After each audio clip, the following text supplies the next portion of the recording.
Hey everybody, happy Wine Wednesday. Kevin and Robin here. Another fantastic, really hot Wednesday.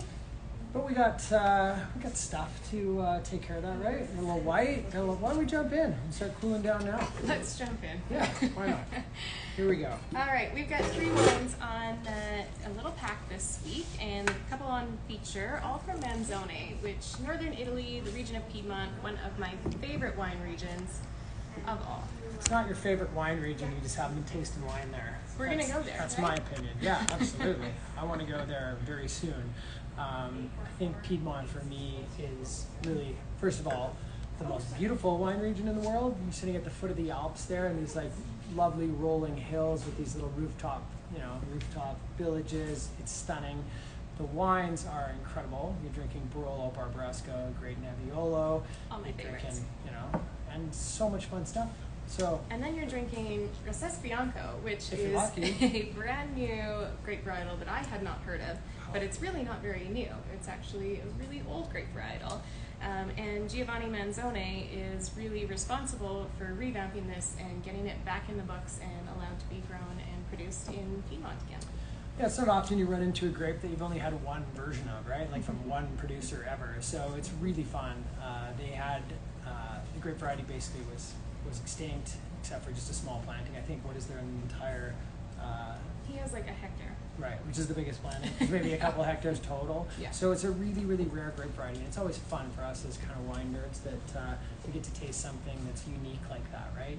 And this grape variety isn't one of those ones. Sometimes you get one of those, almost extinct grapes that you feel like, wow, wouldn't be that big a loss. It's not that interesting. This is cool. This is unique. It's really like nothing I've had before. I just keep putting my nose back into it because it's such a unique and distinct smell. Yeah, it's got the aroma of like dried apricots, almonds. It's really like rich and textural on the palate, not just like this light and crispy style of wine, but it's got a ton going on. I gotta say, it's way more interesting than any of the Chardonnays that I've had from Piedmont, which tend to be more expensive. It's different than Arnais, which is another varietal we see there a lot, which is more crisp and fresh and citrusy. This is like kind of more exotic. It's kind of got this like persimmon and like kind of lemony thing going on, but it's really textural, right? Like it's rich. It still has tons of acidity, like you can tell. Like my mouth is watering. I just want to have more of this wine right now. It's an awesome food wine too. But yeah, I've messed around with this with all kinds of stuff, and it is such a cool wine for like seafood, like paella. Yeah. Like it goes really well with like fleshy, fattier fishes. It's such a cool wine. So if you like trying new stuff and different cool, interesting wines, this is a great one to try. But you should really jump into the pack because you got them all as a little 3-pack. We've got them all. So we threw in some Dolcetto and of course the Nebbiolo. I'm going to go back to it even though I had one last night. I was made gonna short say, work of a bottle of this last night I with some flank did steak. product research and I took one of these home on the weekend. Sacrificed myself to get ready for this You got to week. do it for the job, right? You got to know what's coming. I enjoyed every drop. Oh, man. Every time I taste this wine, I'm always floored at the quality of it. This is 19, right? So basically what they do to make this wine is they take their 2 top Barolos. So they have a little vineyard called Bricat and a little vineyard called Gramellari, and they take the young vines that don't kind of make the cut for these like $90, $80 wines, and they put them into this $37 wine. And every time I taste it, I think this is as good as most of the Barolo out there for $50 or $60. It's an incredible buy. What I love about the style of this Nebbiolo is that the tannins are like super silky and soft, because sometimes it can be a little bit gritty when you get young Nebbiolo and it needs a little bit of time or the acid's a little bit sharp, but this is like really elegant, pretty, and quite approachable. Yeah, I think you get so much in the nose here. It's really pretty, it's really expressive. It's all those like elegant things you love in Nebbiolo, but yeah, the tannins are that's the magic, right? They don't oak this. It's not like big and heavy. They've sort of managed to maintain the prettiness of the wine, and they've managed to make it not super tannic, but they haven't done it at the expense of like oaking it or making it really ripe, which is a super hard thing to do because I've never really had one that's this like pretty and fun to drink when it's young.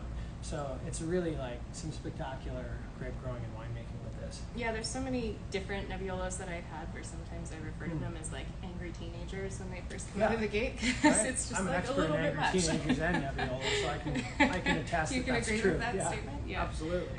But this is really, really pretty. I would drink this happily. It's such a good deal for $37. If you're like a Nebbiolo lover, then you probably already know this wine, but you got to try it if you haven't, because it's a spectacular buy. All right. And then a little Dolcetto. Why not?